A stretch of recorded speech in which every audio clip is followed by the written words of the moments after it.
Champagne hit marble before anyone understood why. Clara Boateng stood at the edge of a rooftop lounge 41 floors above the Dubai coastline, watching gold liquid spread like a wound across white stone. 30 feet away, a woman she'd never met was laughing too loud, too pointed, too aimed. "Oh, I'm so sorry," the woman said, not sorry at all. "I didn't realize the help was allowed up here." Music kept playing. Most of the room didn't notice, but 3 or 4 heads turned, and that was enough. Heat crawled up Clara's neck, not embarrassment. Recognition. She'd felt this before, the particular chill of being sized up and found unworthy before she'd said a word. She didn't reach for a napkin. She hadn't made the mess. She held the woman's eyes. "You should clean that up before someone in heels goes down. Wouldn't want a lawsuit at your husband's hotel." Smile cracked at the corners, because Clara wasn't the help. Clara was the wife. 41 floors of glass and gold belonged to a man most of the room had never seen and would never dare cross. They didn't know that yet. Neither did she, not fully. Not yet. 2 weeks earlier, none of this existed. Clara had built her life the way a woman builds something when she's used to having it taken apart, piece by careful piece. Interior design was her language. She spoke in textures, in the gap between a room that felt lived in and one that felt staged. Growing up, she'd heard what she wasn't. Not thin enough, not quiet enough, not the kind of woman men brought home. She'd stopped waiting for permission a long time ago. Denise Carter had watched most of it happen. College roommates. The kind of friendship that survives bad breakups and worse jobs. Denise had stood beside Clara at her wedding 8 months ago, the wedding nobody quite understood, where the groom's side of the church filled with men in dark suits who didn't smile and didn't dance. "You don't know him," Denise said more than once since. "You married a stranger." She wasn't entirely wrong. Jinho Kwon didn't explain himself. He hadn't the night they met, a gallery opening in Seoul, his hand steadying her elbow before she knocked over a sculpture worth more than her apartment, and he hadn't since. What he did instead was notice her. He fixed her coffee ratio after hearing it once. He never finished her sentences, even when the silence stretched uncomfortably long. He remembered a green dress she'd mentioned loving, worn exactly once, and somehow a set of towels in that same shade turned up in the penthouse without a word. He didn't say "I love you." He said it in logistics, a held door, a reservation at a place she'd mentioned in passing, a stillness that came over him whenever someone spoke to her wrong. She'd seen that stillness once. A man at a dinner in Seoul made a comment about Jinho collecting something exotic. She never saw what happened after. She only noticed the man stopped showing up, and Jinho never said his name again. That was the part Denise couldn't see from the outside, that the silence wasn't coldness. It was control, held tight, spent rarely, and never once turned on her. But 8 months of marriage to a man who wouldn't say what he did for a living had worn thin patches into things. Denise saw a friend vanishing into secrets. Michaela Ross, Denise's business partner, quieter, quicker to feel guilty after the fact than before it, mostly saw Denise circling an idea she wouldn't let go of. "She deserves better than a man who keeps her in the dark," Denise said one night in her Dubai apartment, where Clara had been staying while Jinho handled business he never explained. "So we set her up," Michaela said slowly, "with someone else, while she's married. We're reminding her what it feels like to be chosen by someone who isn't hiding a body count." Denise said it like the alternative phrasing offended her. "One dinner, if nothing happens, nothing happens. If her husband finds out." Denise didn't answer that. She'd already decided the risk was worth it. 3 days before the rooftop, in a boardroom on the top floor of a building with no sign out front, Jinho Kwon sat across from a man named Tae-sung Beek and listened to a threat dressed up as a courtesy call. "Expanded fast," Beek said, turning a glass of water in slow circles without drinking from it. 3 hotels, the port contracts. People are starting to ask why a man who used to answer to someone now answers to no one. People ask a lot of things, Jinho said. Most of them aren't owed an answer. "Wife," Beek said, changing direction the way men like him always did, sideways instead of forward. "She doesn't know what you used to be, what you still are underneath the hotels and the port contracts." Jinho didn't move. That was the tell people learned to read wrong. They thought the stillness meant he hadn't heard, hadn't understood, hadn't already calculated 4 moves past whatever came next. "You came here to talk about my wife." "I came here to remind you that a man with something to protect is a man with something to lose." Beek finally drank, set the glass down with a small, deliberate click.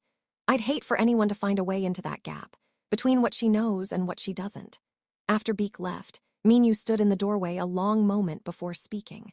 You think he'd actually go near her? I think he wants me to spend the next month wondering if he would. Jinho stared at the empty glass, the water rings it left on the table. That's the whole play. Make me watch her. Make me pull back. Make her feel it without ever knowing why. He thought about the wedding, Denise's toast, warm on the surface, pointed underneath. He thought about how many nights he'd left before she woke and come home after she'd already gone to sleep, protecting her from a world he told himself she was better off not seeing. He hadn't considered, until just now, that the protecting itself might be doing damage he couldn't undo with towels in the right shade of green. Keep eyes on her, he told Minyu.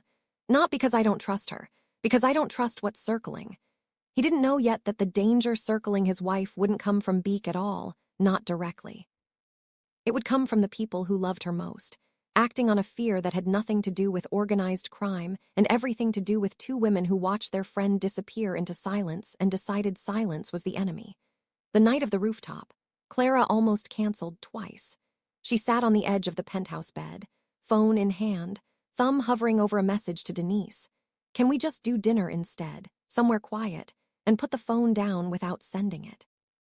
She told herself it was because Denise had been asking for weeks, and she was tired of being the friend who always had an excuse. She didn't let herself examine the other reason too closely. That some small, stubborn part of her wanted to walk into a room full of strangers and remember what it felt like to be looked at without the weight of everything she didn't know about her own husband trailing behind her. Jinho found her in the mirror, fastening an earring, and stood in the doorway watching her for a moment before she noticed him. Staring, she said, catching his reflection. Allowed to stare at my own wife. You're allowed to say something instead of just standing there being mysterious about it. He crossed the room, close enough that she could smell the cedar and rain of whatever he wore, close enough that her hands stilled on the earring. He didn't touch her. He never rushed touch. That was its own kind of restraint, the kind that made the moments he did reach for her feel earned instead of assumed. You look like you're somewhere else tonight, he said quietly. Maybe I am. She met his eyes in the mirror instead of turning around, because turning around felt like it would cost her something she wasn't ready to spend. Maybe I'm tired of being the only one in this marriage who has to explain where she's going and why. Something flickered across his face, not anger, something closer to grief. I know, he said. I know that's not fair to you. Then why won't you fix it? He didn't answer right away. And in the silence, Clara felt the old, familiar ache, not of not being loved, but of being loved in a language she couldn't always translate. Because the day I tell you everything, he said finally, you become part of a world I've spent your whole life with me trying to keep you out of. I don't know how to want both things, your safety and your trust. I've been choosing your safety. Maybe let me choose for myself. He reached out then, finally, and tucked a loose curl behind her ear, the smallest touch, barely a graze of his knuckles against her jaw, but she felt it everywhere. Go tonight, he said. Have your dinner. Let Denise remind you there's a world outside this apartment. I'll be here when you're ready to ask me the questions you're not asking tonight. She left 40 minutes later, the ghost of his hand still warm against her jaw, wondering, not for the first time, if the ache she carried for him was longing or grief for a version of him she hadn't met yet. The rooftop lounge was exactly as expensive as Denise had promised, the kind of place with a view designed to make you forget what floor you were standing on. Clara ordered a drink she didn't finish and let Denise talk about nothing in particular. A work deadline, a bad date Mikola had gone on the week before and felt herself relax by inches, the tight coil in her chest loosening for the first time in days. I'm glad we did this, Clara admitted, halfway through her second drink. I miss just talking, not managing anything, not translating anything. Something crossed Denise's face, quick and guilty, gone before Clara could name it. Yeah, Denise said. Me too. It was the last easy moment of the night. Denise excused herself to the bathroom 11 minutes later, and a man appeared at the bar behind Clara's chair like he'd been waiting for the exact cue. Sebastian Cole was good at his job. Clara gave him that in the first 10 minutes, the practiced apology at the bar, the smile calibrated between charming and harmless, arriving the moment Denise disappeared and didn't come back. Don't usually do this, he said, sliding into the empty chair. But you looked like you were having a rough night. Having a fine night. I buy you a drink anyway, apology for assuming. I have a drink. I sit while you finish it, She glanced toward the bathroom, 11 minutes now. A small, cold suspicion started forming that she kept trying to talk herself out of. "You can sit," she said. "But I'm married." Something flickered across his face, recalibration, not disappointment. "Happily, that's not a question you get to ask me." "Fair." Both hands up, easy surrender. "I'll just say whoever he is, if he's letting you sit alone looking like that, he's not paying attention." A good line. Practiced. Built to plant doubt and let it grow on its own. It might have worked on a version of Clara who didn't know what she knew. But she thought of his hand tucking her hair back an hour ago. The way he'd said, "I'll be here when you're ready." The 8 months of a man who didn't explain himself in words but never once made her feel unchosen. "He pays plenty of attention," she said. "He just doesn't need to be in the room to prove it." Sebastian tried another angle, her work, her recent hotel lobby project, listening like he meant it. Some of it, she had to admit, was almost pleasant. For a moment the conversation felt ordinary, easy, the kind of small talk she used to have before her whole life became something she had to be careful about. Then his hand found the back of her chair. Not touching her, close enough to be a decision, she moved 3 inches forward. "You're good at this. I can tell you've done it before." "What?" Made a woman feel interesting right before asking something you already know the answer to. She turned to face him fully. "Who sent you?" For the first time all night, Sebastian looked uncertain. He recovered fast, laughing it off, calling her paranoid in a tone meant to sound playful. But Clara had spent a lifetime reading rooms that didn't want to be read, and she watched him glance, just once, toward the bar where a second man stood alone, watching them both a little too closely. Julian Reyes. She didn't know his name yet. She only knew there were 2 of them, not one, and that meant this wasn't an accident at all. 3 floors down, Jinho watched his wife dismantle a stranger with a precision that made something in his chest loosen and tighten at once, pride and dread arriving together, the way they sometimes did. "His file's back," Minyu said. "Sebastian Cole, freelance, no ties to any competitor, booked through a contact, a Denise Carter." He paused. "There's a second man too, Julian Reyes, same booking." Jinho's face didn't move, but something behind his eyes sharpened. 2 of them. Backup, maybe. In case the first one struck out. He thought of the wedding toast, warm on the surface, pointed underneath, hoping Clara had chosen someone who'd actually let her in. He'd let it go at the time, he shouldn't have. "Intervene," he said. "Sir? She doesn't need rescuing." His eyes stayed on the screen, on the small, sharp movement of his wife's jaw. "She's handling it better than I would." But underneath the pride was something rower, something he didn't say out loud even to Minyu. That watching Clara turn away a stranger's charm with such total, effortless certainty made him ache in a way he hadn't expected. He wanted, suddenly and fiercely, to be standing beside her instead of 3 floors below watching through glass and camera feed. He wanted to be the one who got to see her face do that, the sharp, unimpressed tilt of her chin, up close, without a screen between them. He thought of Beek's water glass, the small, deliberate click of it on the table. A man with something to protect is a man with something to lose. He'd assumed the threat would come from outside. He hadn't considered that the people who loved Clara most might become an opening Beek's people could walk through without even trying. "Find out who else Denise Carter has been talking to," he said quietly. "Not just tonight, the last month." Clara found Denise not in the bathroom, but at the far end of the bar, in conversation with a tall woman in a sharp suit who was watching the rooftop with the alertness of someone whose job was watching. Denise didn't see her coming. "Been gone 20 minutes, Clara said. Denise, startled, recovered fast. "Ran into someone from work. How's it going with?" She glanced past Clara's shoulder, toward the table where Sebastian now sat alone, staring into his drink like a man who'd lost a game he hadn't known he was playing. "Oh, yeah," Clara said. "Oh, I can explain. Because from where I'm standing, my best friend paid a stranger to hit on me while I'm married, and there were 2 of them, and I can't find a version of that story that isn't insane." Denise's face cycled through guilt, defensiveness, something like real hurt. "I did it because I love you. You disappear for months into a marriage with a man who won't say what he does, and you come back smaller every time. None of us know if you're okay. You don't get to decide I'm not okay and test me to find out. I wasn't testing you. I was reminding you there's another option, that you don't have to stay somewhere that scares you just because leaving is harder than admitting a mistake." Ira felt something crack open in her chest, old and tender. "You think I'm scared of him, aren't you?" Denise's voice softened, and for a moment she sounded less like a schemer and more like the roommate who used to sit up with Clara until 3 in the morning, talking her through every bad decision and good one. Clara, you used to tell me everything. Now I find out things about your own marriage from the way your face changes when someone mentions his name. That's not fear of him. That's grief. You're grieving a version of this marriage you thought you were getting.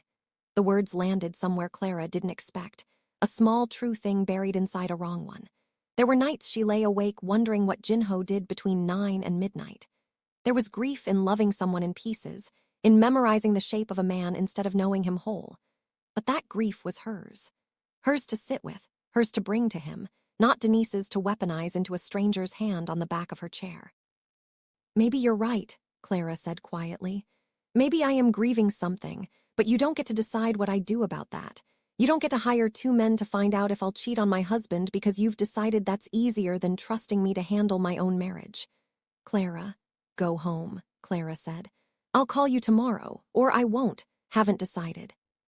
She walked to the elevator, past the woman in the sharp suit, Sujin, one of Jinho's people, sent up the moment Minyu confirmed there was no immediate threat, just to see her home safe without ever knowing she'd been watched. Clara didn't know any of that. She only wanted to go home 2 floors below the very rooftop she'd just left, inside the very hotel her husband owned, though she still didn't know that part either. The elevator opened straight into the penthouse. Jinho stood at the window in the dark, still in his suit, a glass of something amber in his hand he hadn't touched. He didn't ask where she'd been. He never did. That silence had always sat between them, half trust, half distance, and she'd never decided which. Tonight something in his face was different. Careful, watching her like a man afraid she might already be leaving. Long night? His voice stayed even. It always did. You could say that. Me about it? 100 ways this could go. She could let the whole thing with Denise disappear into something small and unspoken, the way so much already had, or she could find out what kind of man she'd actually married. Denise set me up tonight, she said, with a man at a hotel bar while I was married to you. There was a second one too in case the first one didn't work. Something crossed his face, not shock, recognition. You already know. Her voice went flat. Don't you? 3 seconds of silence. Long enough for the floor to tilt slightly under her, long enough to wonder how much of the last 2 hours he'd watched, and how much else he'd been keeping from her in a hotel with his name on the deed and cameras on every floor. He crossed the room and stood close enough that she had to tilt her head back to hold his eyes. He didn't reach for her yet. He seemed to be deciding whether he'd earned the right to. I watched the whole thing, he admitted. Not because I don't trust you. Because I was afraid of what it would mean if you looked at that man the way you used to look at me before I started disappearing on you. His voice roughened, just slightly, the most unguarded she'd ever heard him. You didn't. Not once. And I don't think I've ever wanted to cross a room and touch you more than I did watching you turn him down without even raising your voice. Clara felt her breath catch, not the borrowed cliché of it, but the real, physical thing, air snagging somewhere behind her ribs. Then why didn't you come up? Because you didn't need me to. He finally lifted a hand, brushed his thumb along her jaw, the same place he'd touched her hours earlier before all of this. You've never needed me to fight your battles, Clara. I think that's half of what terrifies me about loving you. You'd survive without me. I don't know if I'd survive without you. It was the closest he'd ever come to saying it plainly, and Clara felt the words land somewhere deep and unguarded, the ache of being wanted not out of possession but out of genuine fear of loss. She let herself lean into his palm just slightly and watched something in his shoulders loosen at the small permission of it. Then start talking, she said softly. Because I can survive without you. I don't want to have to.